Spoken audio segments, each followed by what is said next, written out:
తిరుమలలో దారుణం. తెలుగు భక్తుడిపై దాడి. తెలుగు రాష్ట్రాలకు చెందిన ఒక భక్తుడిపై గాజు సీసాతో దాడి చేసిన ఓ దుకాణ యాజమాని.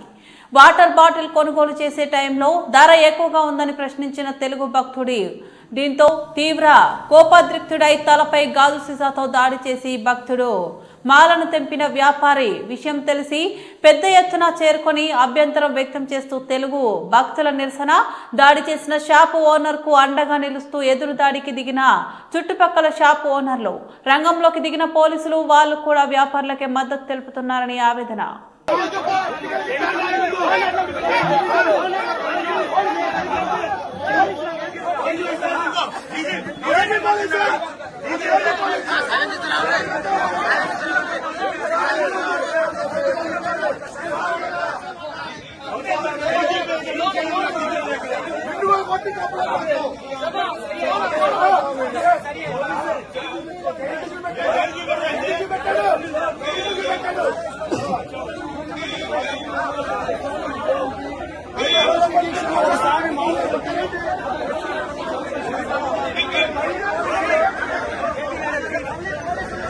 వాడిని ఎందుకు రమ్మని చెప్పు, వాడు వచ్చామని చెప్పు, అర్థమవుతుంది.